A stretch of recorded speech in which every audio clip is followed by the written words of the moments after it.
belajar untuk dapat ilmu. Ya, belajar untuk dapat ilmu itu buat tahu.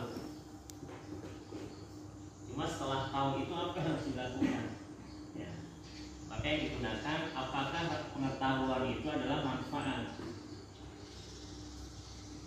Ya, tahu itu bahasa Arabnya ilmu. Ya'lamu, ya'lam. Ya. Maka semangat kita adalah manfaat dari setiap pengajian kita, setiap ilmu. Ya. Kalau kita sering berdoa Allahumma inni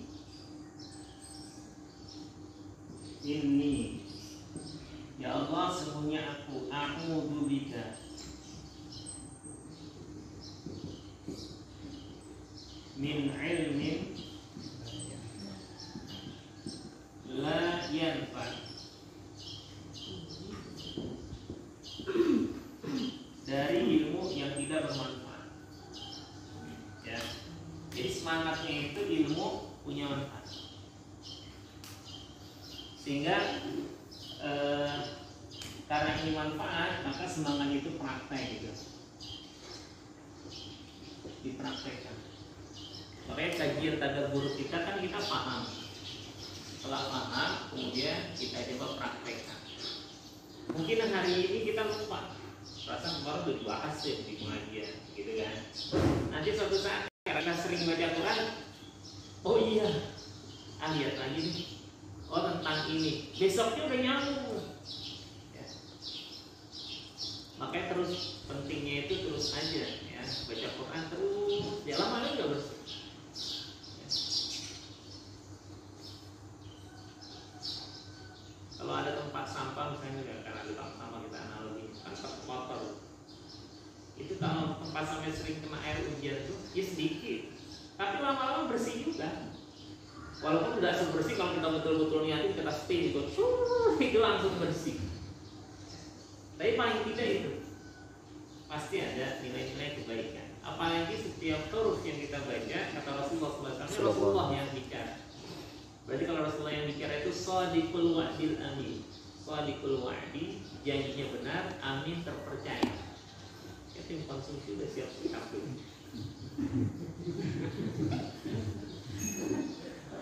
Oke itu lah ya, mohon maaf ya nggak banyak-banyak hari pertama dari biara-biara walaupun udah lewat ya, belum udah hijab kita udah ganti bulan ini sebelum kita evaluasi.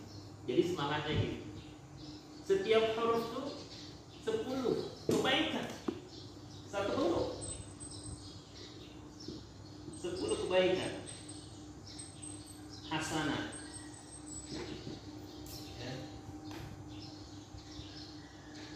Kata Rasulullah SAW, la aqulu alif lam mim harfun.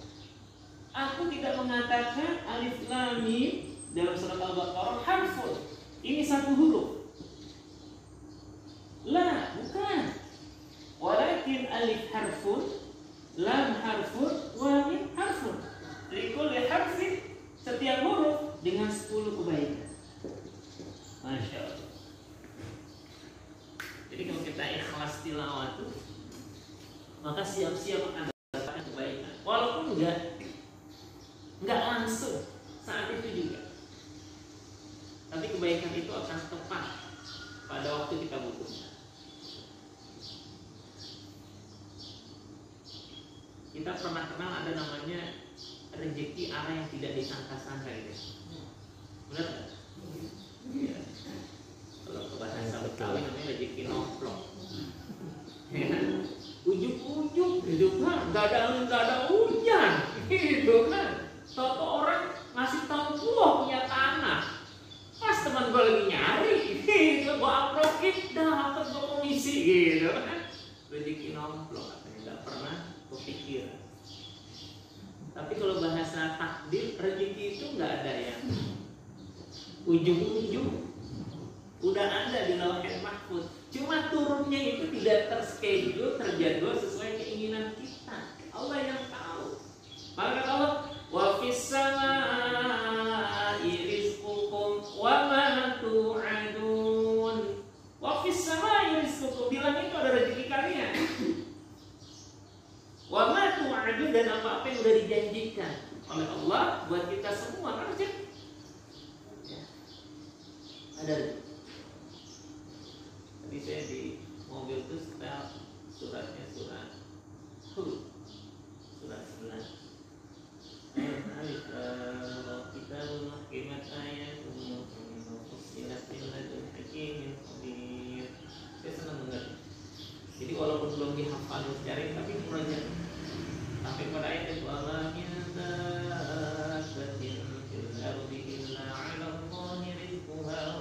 Masya Allah, itu ngingetin aja terus. Jadi kalau di saat kita lagi ngedrop, lagi down gitu kan, mengenai rezeki, mengenai kesehatan, mengenai masalah keluarga, ketika ada ayat Al-Quran itu kadang-kadang memberikan apa? Tasjid, memberikan motivasi lagi. Kayak tadi kan Bapak dan Ibu baca, saya sambil simak. Masya Allah, banyak hal yang kita dapat. Jadi kalau ibarat sakit itu kita di scanning dulu. Ternyata virus-virus hati kita tuh banyak. Saya tulis tahsabuhum jami'an wa qulubuhum syatta. Ini salah satunya, padahal banyak sekali. Tahsabuhum jami'an wa qulubuhum syatta. Ini salah satu informasi dari Allah tentang orang-orang yang kafir dalam mereka bekerjasama, dalam mereka tuh berkomunitas. Komunitas mereka itu kata Allah tahsabuhum jami'an. Engkau merasa menyangka mereka itu jami'an, sebuah jamaah, sebuah kumpulan yang solid.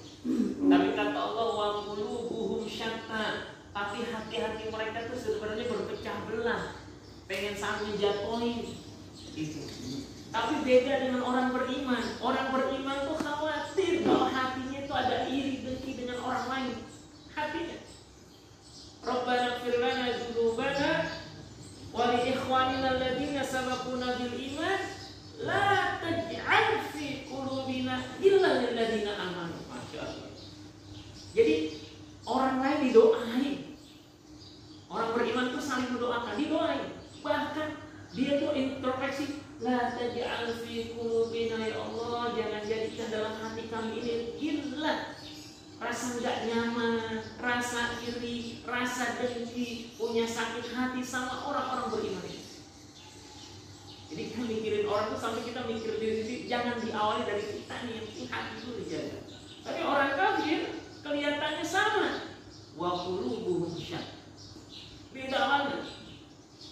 Orang beriman muhajirin dan ansor, muhajirin orang Mekah, ansor orang Madinah, ketemu berat, ya kan? Jatuh dari satu, ada yang merasa senior, ada yang merasa yang junior. Itu sunatullah. Kalau setan udah masuk tuh merasa bukan ansor yang berjuang dari awal, gitu kan?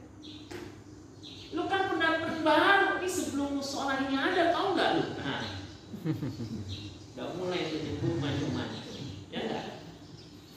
Jadi dalam Quran itu udah ada kisah-kisah kayak gitu sebenarnya.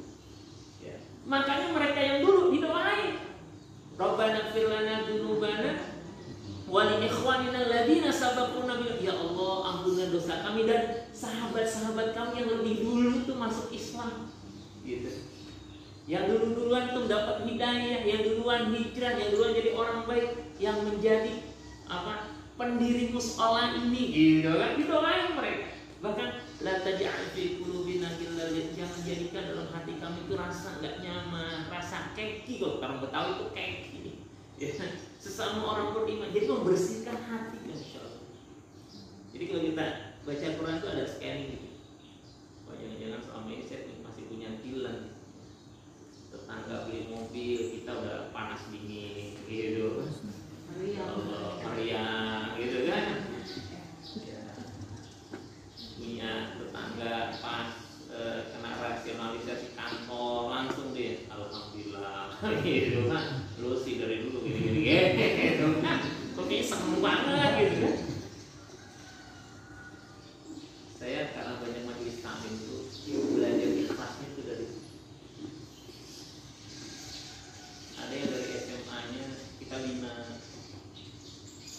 Terus kita minta, ya, bukan siapa-siapa, konsultasi kuliah, konsultasi nikah, gitu terus.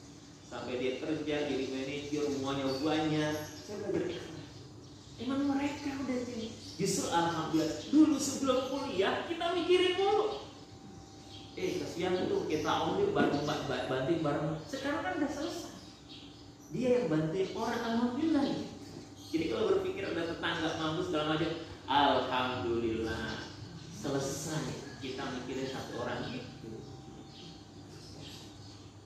Banyak tuh, ada beberapa. Ada yang tadinya tuh ya ibunya udah meninggal, kemudian juga ya ekonomi orang tua juga terlalu bagus, sampai akhirnya belum lama kuliah dia pengen nikah.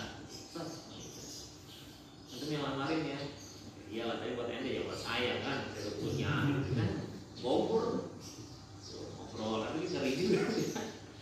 Saya lamarin dalam sebulan. Kemudian ekonomi mulai terus nanjak gitu kan. Sampai sekarang tuh jadi ahli IT di Saudi, di mana Jamal tuh, ahli IT. Jadi anak buahnya orang Indonesia, orangnya diambil orang Indonesia karena dia gampang komunikasi di kepalanya. Satu sisi, alhamdulillah ya Allah, bahagia. Dari tadinya nothing, from nothing, ya. From zero to hero gitu kan, dari belum jauh kemudian enak itu menghasilkan itu, masya Allah. Ada yang dulu masih ngajar TPA gitu kan, kemudian saya bina tuh, ya, pada rumah ya, saya bina, saya nggak ikut nama. Alhamdulillah sekarang jadi ustaz, ya ustaz gitu kan, ya alhamdulillah gitu kan. Dulu tadinya ya bermanfaat gitu kan. Sekarang sama-sama bareng gitu kan, jadi kalau ada acara ngisinya bareng kan. Kadang-kadang dia ngisi saya dengerin, karena masalah biasa. Karena alhamdulillah tadi doa yang pertama kali dibaca yang pertama siapa? Itu saya. Ya saya baca. Alladzina yaquluna rabbana ighfir lana dzunubana walladzina ja'alu min ba'dihim yaquluna rabbana ighfir lana dzunubana wa li ikhwanina alladzina sabaquna bil iman la taj'al fi qulubina. Oke, saya kalau ada hati-hati kadang-kadang orang yang apa, ada teman atau gimana gitu, doa la taj'al fi qulubina alladzina amanu rabbana. Jadi mengikhlaskan. Saya pernah cerita, saya nggak ditegur oleh jamaah itu 5 tahun. 5 tahun nggak ditegur. Saya berasa. Karena tadinya sering ngobrol, kemudian nggak ngobrol, ya udah, saya bilang nggak ada masalah, biasa aja. Tapi sepanjang itu saya baca doa ini sama surat Al-Falaq. Ketika baca wa min syarri hasidin idza hasad, itu saya kuat. Ya Allah, jangan sampai saya termasuk orang-orang yang terkena karena orang-orang dengki. Udah itu aja. Dari satu sisi doa la taj'al fi qulubina ghillan lil ladzina. Saya bersihkan hati ya. Juga jangan sampai orang gedek sama kita, gitu kan. Kita nggak gedek juga sama orang. Jadi ada dua-duanya. Udah dua-duanya itu bacain gitu kan. Ya karena kan ayat-ayat Al-Qur'an itu tadi menjadi tausiah buat kita, bukan cuma buat orang lain. Makanya ketika kita ngaji semangatnya buat diri.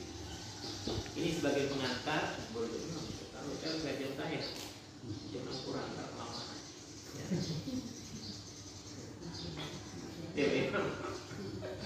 Kalau khotbah Jumat gua cakep.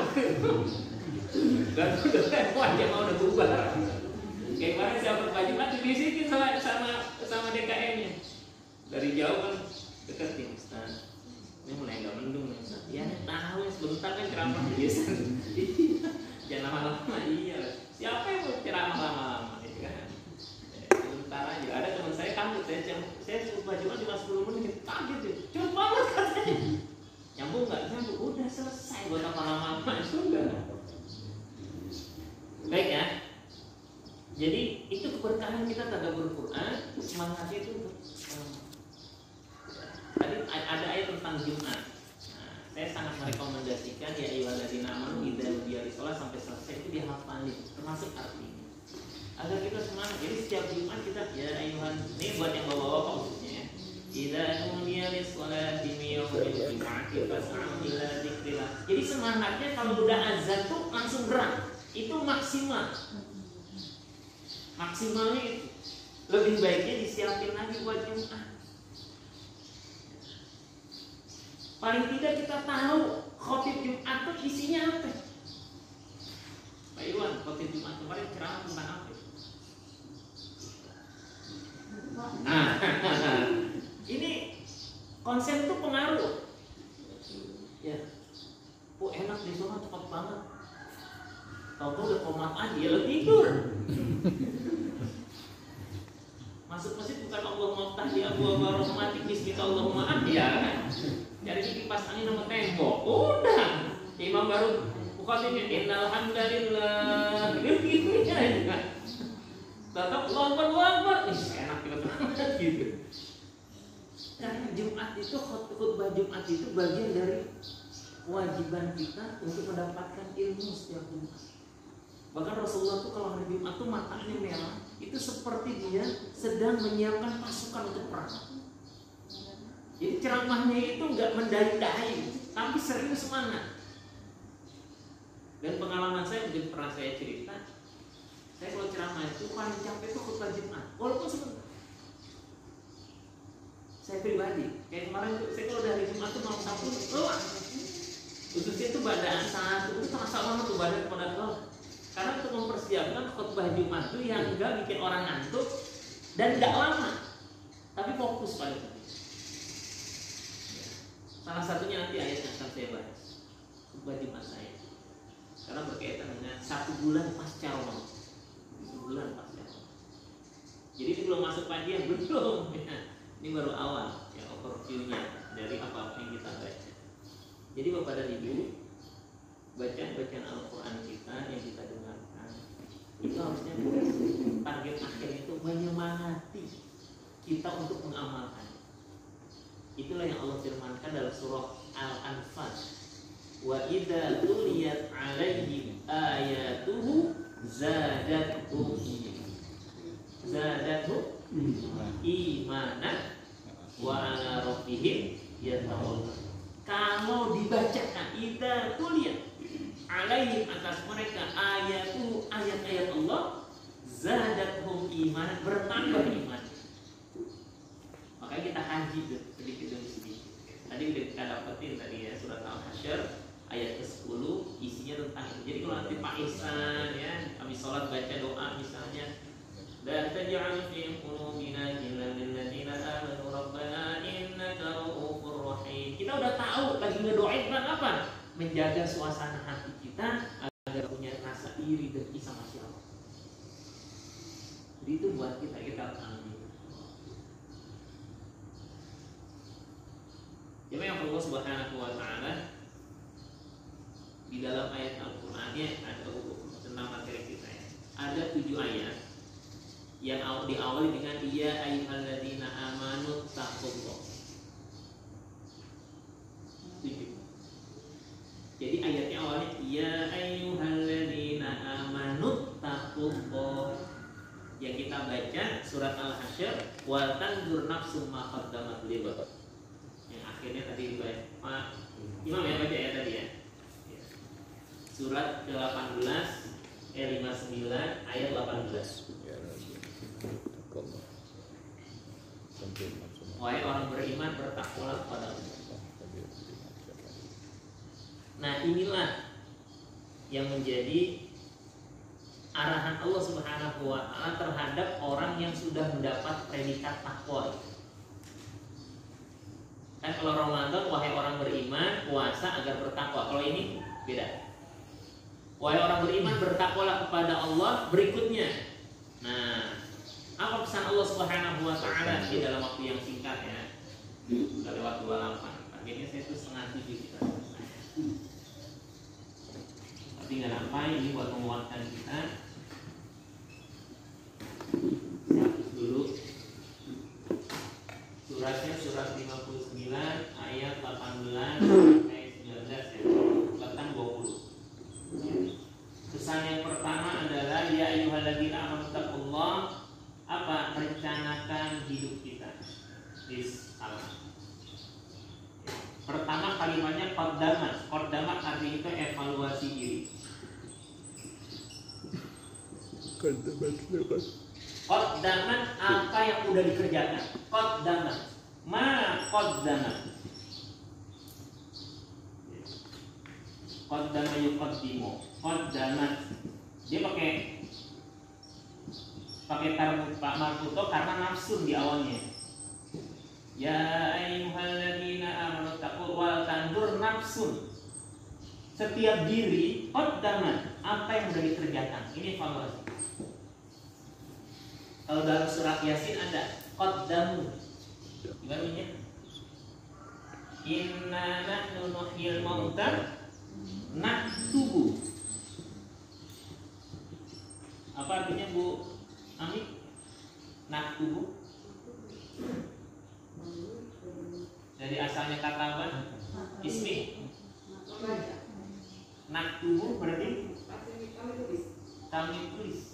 Ma qaddamu. Apa yang sudah dikerjakan oleh manusia. Karena ayatnya inna nahnu nuhyil mauta wa naktubu ma qaddam. Ya. Jadi apa yang sudah dikerjakan itu ditulis oleh Allah. Nah, kita perhatikan apa yang sudah kita kerjakan. Ini yang sudah dikerjakan ada catatan insya Allah. Nah, kita evaluasi diri apa yang sudah kita kerjakan, apakah nilai positif atau nilai negatif. Kalau positif, alhamdulillah kita bersyukur. Alhamdulillah ya Allah, tahun ini saya bisa menghadiahkan yang terbaik untuk orang tua. Alhamdulillah ya Allah, di tahun ini saya sudah menginginkan kasih hadiah buat istri saya. Alhamdulillah ya Allah, tahun ini bisa menghasilkan yang terbaik buat suami. Itu nilai-nilai positif. Tapi perhatikan juga apakah ada yang negatif. Jadi orang bertakwa itu orang yang gak pernah berhenti untuk mengevaluasi diri. Makanya kata Allah, ya ayyuhalladzina amanu taqullaha wal tandur nafsum ma qaddamat. Hendaklah setiap diri il tandur itu nazar ngaliyah, perhatiin. Coba kita perhatiin apa yang udah kita kerjakan. Paling tidak dari 1 Syawal sampai sekarang nih. Itu apa tuh yang udah kita kerjain? Tilawah Quran gimana tilawah? Ya. Jangan-jangan baru buka Quran saat ini, alhamdulillah, sekarang kan? Lama saya tahu. Jangan-jangan. Harusnya sustainable itu kesinambungannya itu terus dijaga. Dan bukan pekerjaan yang mudah, lebih sulit. Kenapa? Karena kita punya aktivitas yang udah hampir normal, paling tidak 75%. Tadinya tilawah tuh di Ramadan tuh, sekarang itu kita harus konsisten, ada fixed time. Waktu yang udah kita fixkan, pokoknya saya harus tilawah. Kalau nggak begitu lewat.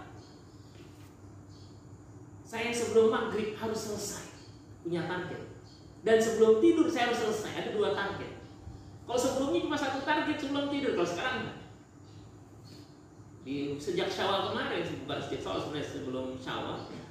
Jadi di tahun 2021 ini salah satu resolusi kehidupan saya, resolusi. Jadi punya target harus tilawah sekian sebelum maghrib, sama harus tilawah sekian sebelum tidur. Saya pribadi itu membuat itu. Yuk kita mulai. Terserah. Janji bukan dengan saya, dengan Allah. Mu'ahadah dengan Allah. Ya Rabb, tahun ini saya ingin menjadi sahibul Quran, sahabat Al-Quran. Walaupun cuma 1 hari 1 ayat, saya nggak mau lewat. Saya belum pernah kalau belum buka Quran baca 1 ayat. Konsisten aja, masya Allah. Karena kata Rasulullah SAW, wa inqala, sedikit tapi konsisten, Allah suka. Jangankan Allah, kita juga gitu. Ada ngelihat anak mulai nyapu, tapi cuma tiap hari Jumat, misalnya gitu kan. Alhamdulillah, bahagia. Tapi rutin tuh tiap Jumat, tidak. Ini orang tiap Jumat. Rumah saya itu depannya itu jalan hidup. Itu jalan tembus kampung. Ya. Ada 2 orang ibu-ibu masih muda, itu yang rutin sampai saya kenal, sampai saya ciriin ke istri saya.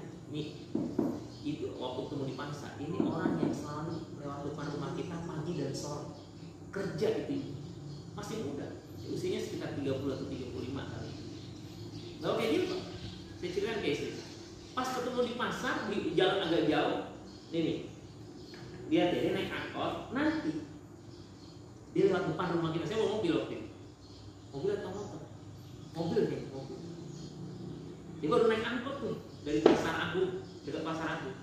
Ini nanti lewat depan rumahnya orang itu. Udah. Kita pulang sampai rumah lewat. Jauh itu. Ke Ciri.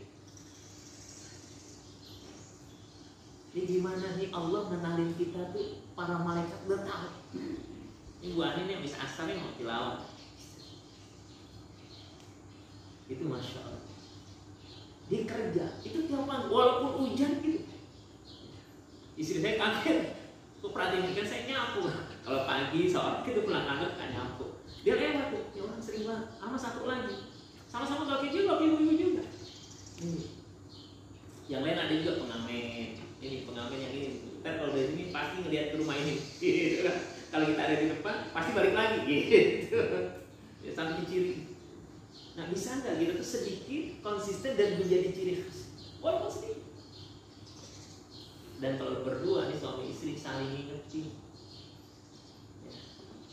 Indah kan Pak Ihsan sebelum tidur ditanya sama Bu Rina, ya. Panggilnya apa? Ayam atau bebu atau apa? Ya. Ya, panggil abang AA. Kalau AA bahasa Inggrisnya ini jadi kan apa jadi apple gitu kan ya bang udah tilawah belum? Udah. Ada belum? Udah. Alhamdulillah enak ya. Kalau makan tuh biasa. Bang udah makan belum? Belum. Sama. Anak saya kemarin saya tanya kan, saya pulang kantor belum makan, lupa karena rapat setelah macet belum makan. Kamu udah makan? Belum, ya sama kita belum makan. Ya. Alhamdulillah, saya biasa punya nasi Jumat, ada orang yang nggak ada, itu nasi masih ada. Iya, itu nggak ada, udah kita makan aja, kita makan aja. Yang penting palanya udah sampai, mukanya udah sore dari pagi makan siang, sore masih ada, udah kita makan, udah makan aja kemarin. Dan itu udah biasa. Cuma kalau nanya tilawah, nanya qiyamul lail, nanya sholat duha, berikan hadiah terbaik buat suami istri di usia yang sudah tidak muda lagi. Perhatian jangan materi gitu. Betul. Sekali-kali gitu. Bang, tadi udah sholat duha belum? Tapi jangan sering-sering, kesel deh.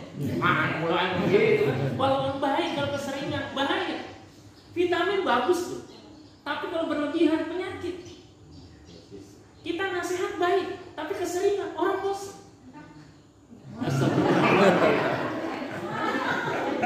Apa kalau nasihat bapak sama ibu ya? Kayaknya langsung spontan. Dalam. Saya bahasnya bosan, enak banget. Lebih dari bosan. Tahu nggak? Nih antara enak sama enak tuh bedanya sama dikit. Ini cuma satu minggu, tapi bahaya, ya kan? Ya. Jadi ini, jadi yang pertama tuh wal tandur nafsul makot damat. Yang berikutnya yang kedua ligodi. Ligodi itu besok, artinya apa? Rencanakan.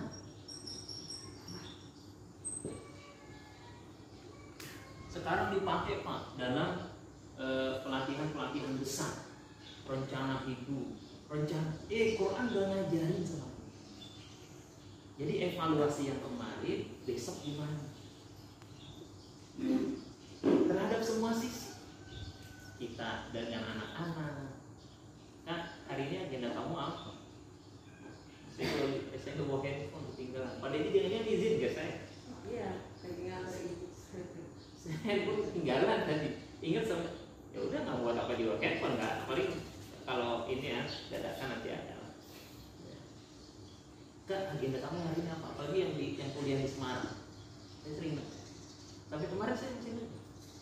Agenda kamu hari ini? Aku seminar. Terus apa? Sampai semalam saya masih nanya.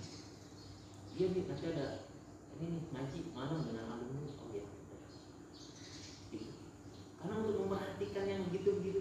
Jadi hidup itu terencana. Jangan besok ini bahaya. Itu bukan sifat seorang muslim. Seorang muslim itu besok harus direncanakan. Kayak kita pengen qiyamul lail, direncanain. Kalau nggak direncanain, dia bablas. Karena apa? Nggak pakai apa niat, nggak punya azab. Tapi kalau punya azab diniatin. Puasa Syawal, kalau nggak diniatin, nggak diazabin,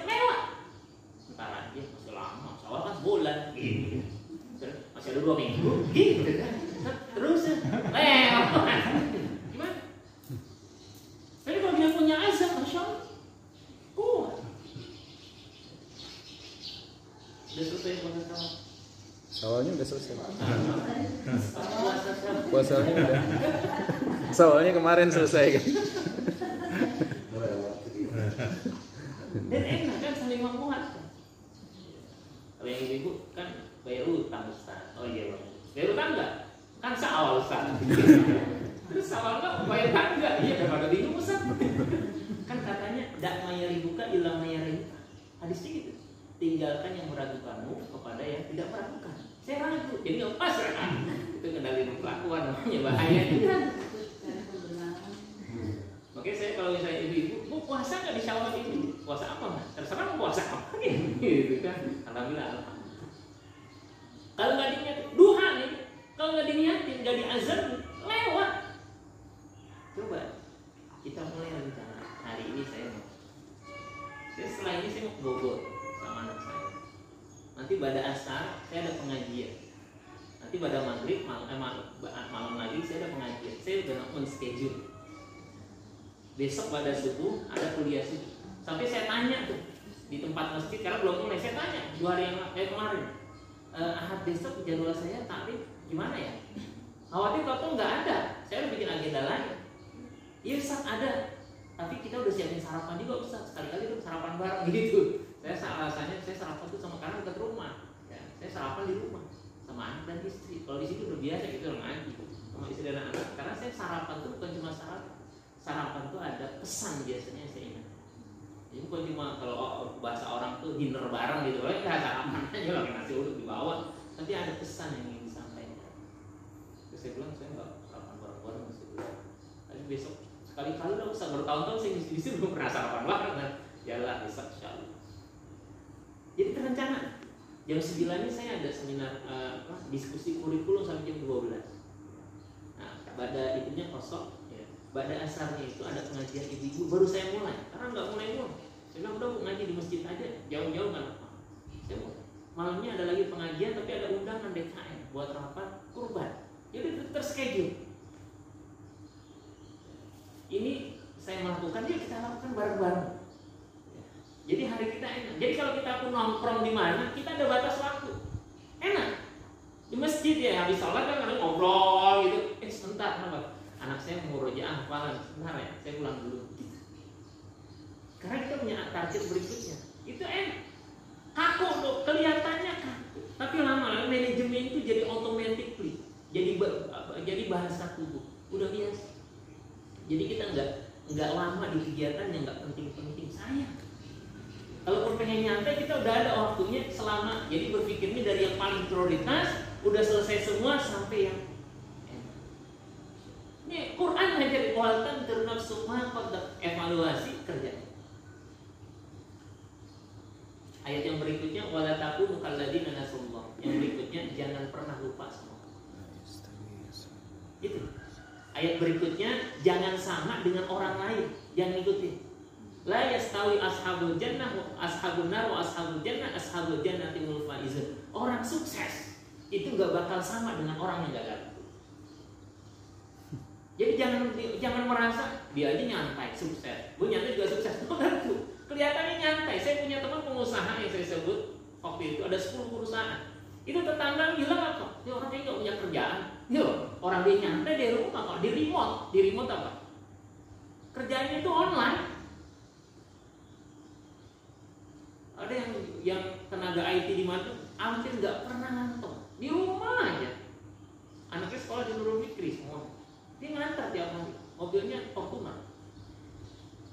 Jangan-jangan punya jin gitu kan? Jangan ngepet ya orang udah juga macam-macam gitu kan? Gak pernah kemana-mana nih. Dulu ada tuh yang kasus babi Bogor kan? Di Depok kan? Yang di Depok tuh yang babi ngepet. Iya. Tapi yang itunya di Bogor tuh, yang ibu-ibu sampai minta maaf tuh kan? Viral. Kenapa? Karena melihat tetangga, iya dia tetangga gue juga gitu tuh. Tiap hari di rumah aja, bendenya banyak banget gitu kan. Sampai kayak gitu, dia nggak tahu. Sekarang banyak, makanya kita nggak diajarin mistik dalam Islam. Gerhana itu dibilang nih gara-gara wafatnya anak Nabi. Enggak. Jangan-jangan orang begitu ke hotel ketika apa? Ketika ngeliat pintu terbuka sendiri, lari dia. Tapi mau lari nggak ada orang, nggak ada pakai sensor. Pas pakai air, dia keluar sendiri. Masya Allah. Ini Islam loh, Masya Allah ya. Jadi kalau saya khutbah tentang gerhana bulan, itu salah satu fenomena bagaimana akal, bagaimana wahyu. Itu Masya Allah menghantarkan kita hidup itu sangat sesuai dengan kebutuhan kita. Kenapa? Karena saat itu orang bicara mistik. Terjadinya gerhana harusnya terang jadi gelap. Ini gara-gara wafatnya anak Nabi. Gitu. Maka kata Rasulullah, Asy-syamsu wal qamaru ayatan min ayatillah. Matahari dan bulan dua tanda-tanda kekuasaan Allah. Terjadinya gerhana bukan karena wafat atau lahirnya seseorang. Ya, maka kalau terjadinya gerhana, maka pertama itu adalah apa? Maka banyakin takbir. Kemudian sholat pada Allah, kabbiru, banyak bertakbir. Terakhir watasaddaqu, banyak sedekah. Karena itu tanda kekuasaan Allah. Walaupun saat itu tidak bicara sains itu karena posisi enggak. Setelah diteliti nggak ada hubungannya dengan kematian. Kenapa? Itu proses alam. Masya Allah. Jadi itu ya Bapak dan Ibu. Jadi pasca Ramadan, bahkan 1 bulan setelah Ramadan, karena kita meyakini kita termasuk la'allakum tattaqun, maka mulai sekarang tetap selalu evaluasi diri. Maksud saya evaluasi diri, keluarga, kerjaan, evaluasi semuanya. Kemudian buatan bernafsu dari hasil evaluasi, rencanakan buat besok apa. Jangan sampai kita begitu-begitu aja ya. Apalagi dikenal malas terus-terusan jadi pemalas mau betul. Ya, kalau dikenal rajin ya udah kita tingkatkan terus. Ya, ada ruang untuk menjemain. Mudah-mudahan berkah ya, selamat bergabung kembali kita di Masjid kami ini. Saya kira udah off ya, udah cukup gitu kan. Udahlah udah tamat ya, tinggal bagi ijazah aja nanti kan. Surat keterangan udah selesai ngaji kan.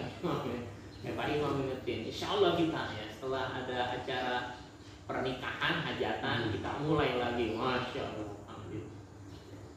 Ustaz, boleh nanya Ustaz? Monggo silakan. Di Ramadan itu kan target kita kan Lailatul Qadar sama terakhirnya takwa itu. Ciri-cirinya apa sih Ustaz? Kalau yang dapat Lailatul Qadar sama takwa itu Ustaz? Baik ya. Kalau ciri secara fisik itu tidak ada yang sifatnya itu betul-betul bisa kita cirikan. Oh pasti begini. Seperti yang saya pernah ceramahkan dulu. Kalau orang bebas COVID itu ada sertifikat. Tapi kalau bertakwa itu nggak ada sertifikat, ya kan? Tapi dia punya indikator dan indikatornya itu banyak. Ya. Intinya itu adalah secara umum dia menjadi orang yang lebih baik. Nah kita lihat pasca Ramadan, apakah kita termasuk orang yang lebih baik? Makanya sebagai suami, ya, pajaknya tanya ke istri, ngobrol, gimana ya selama kita nikah? Aku lebih baik apa? Harus berani menerima informasi sejujurnya. Kadang-kadang kita tuh nggak siap menerima informasi yang paling jujur. Dan yang paling tahu 24 jam tuh anak dan istri atau suami kita. Pernah nanya tuh sama istri kita evaluasi diri? Belum Ustaz. Coba rasakan. Saya hari Rabu, Kamis kemarin itu 22 tahun pernikahan. 22 tahun pernikahan,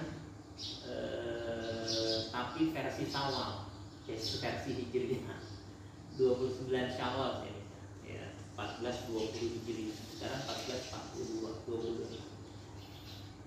Saya bikin tulisan buat istri saya. Kalimatnya sederhana. Terima kasih untuk 22 tahun bermakna. Itu doang. Ada tulisan untuk saya buat pakai pick up. Ada handphone, sebentar. Ya setelah itu dapat feedback dari istri. Istri ngasih feedback. Feedbacknya berupa testimoni tentang saya. Dijawab juga terima kasih. Wah macam-macam saya nggak mau sebutin lah, terus kegeran saya enggak. Itu urusan dapur gitu.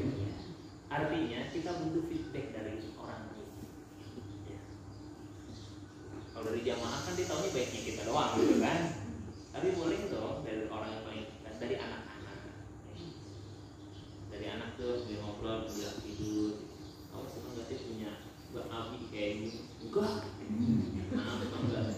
Main mulu gitu. Biarin dia bicara.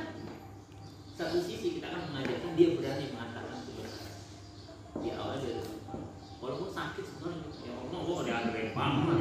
Tahu nggak? Lu kan gue yang gede mah, gitu kan? Tapi kita butuh. Jangan sampai terakumulasi akhirnya apa? Dia nggak curhat ke kita.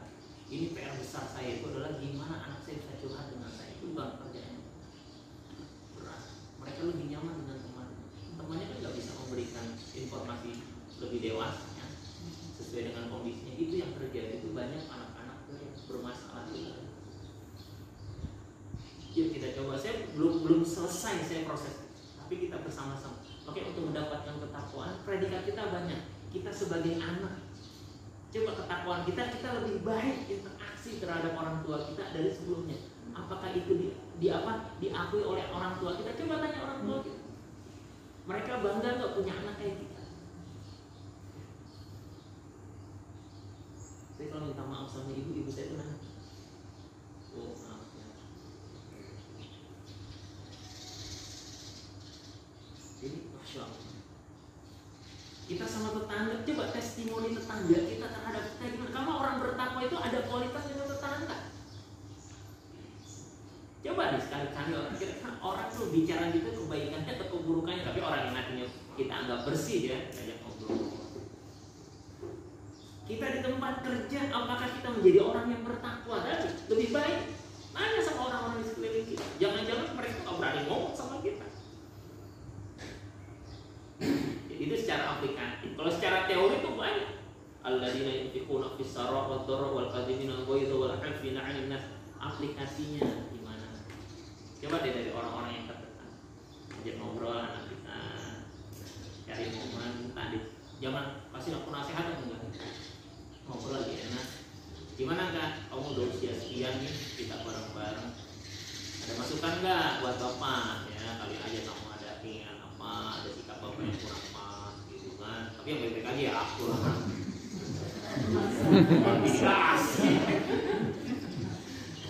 Kalau udah bisa curhat, Masya Allah nikmat sekali. Jadi pujian kita ke anak kita itu bukan klise, tapi emang itu dari hati. Mereka juga menerimanya, gitu ya. Kalau masuk saya silakan kalau ada masukan buat saya. Nanti saya buat evaluasi pakai form, diisi ya. Google Form kalian handphone tinggal isi doang. Jadi masukan. Jadi taklimnya juga. Kenapa kalau bisa kita lakukan perubahan, kita lakukan perubahan. Gak enak Ustaz ngajarnya, kalau bisa Ustaz jangan ngajar lagi. Alhamdulillah.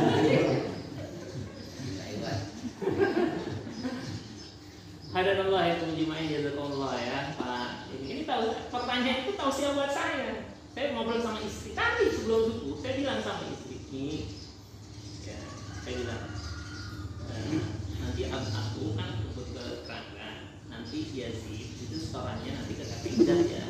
Kita di setoran juz 29. Ya. Nanti Kak Izzat sama. Aku sama Umi aja gitu kan. Saya bilang sama istri, sebenarnya itu ngajarnya. Ini tadi itu adalah kita sedang belajar. Ketika anak itu setoran ke kita lagi murojaah ayat itu. Tadinya bisa jadi kita lupa. Ingetan lagi. Aku juga gitu. Ketika anak stop dia. Wal mursalati urfa fa'asifati asfa wa nashirat. Saya belajar. Innama tu'aduna lawaqi, gitu kan? Saya baca innama tu'aduna lasadiq wa innad dina la. Kok ngawur atur gitu kan? Anak setoran, saya sedang belajar. Oke, ketika bapak atau ibu ada yang nanya, ada yang ngobrol, ketahuilah bukan cuma sekedar saya ngasih tahu, enggak. Saya sedang mentausiah diri saya sendiri dengan kalimat itu. Makanya kalimat tadi, gimana sih kita dapat nasihat? Pertanyaan, Purpon, emang ente pernah minta nasihat sama istri gitu? Emang pernah ente itu minta masukan dari anak? Saya udah melakukan, makanya jadi penguatan terus. Kalau saya belum melakukan, saya nggak berani jawab. Itu berat. Ya, tadi ayatnya dibaca 5 taqulu nama la taf'alun. Kabura maqtan indallah. Gitu kan?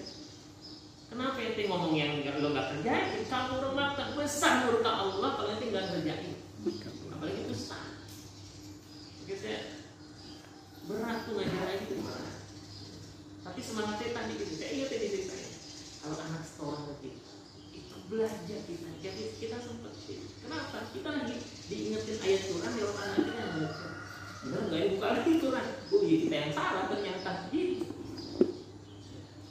Abasa tuh. Ada 2 ayat itu yang hampir susah. Kemarin anak saya itu murojaah surat At-Takwir, muter-muter. Idza syamsu kuwirat wa idza nujumu kadarat. Saya juga lihat lagi. Wa idza jibalu suyirat wa idza jibalu. Wah, udah muter-muter. Ya. Oh, saya lagi pulang. Ya, itu ya Bapak dan Ibu. Karena semangat kita, kebaikan kita bukan untuk kita saja, tapi kebaikan kita tuh manfaat. Manfaat siapa? Dia wairi. Khairun nas anfa'uhum. Sebaik-baik manusia yang paling punya manfaat buat orang lain. Ya. Saya bukan contoh yang terbaik, ya. Tapi kita sama-sama belajar dari ajaran agama kita, yaitu dari Rasulullah SAW sebagai qudwah. Ada nabi mujma'in subhanallah wa bihamdihi. Astagfirullah.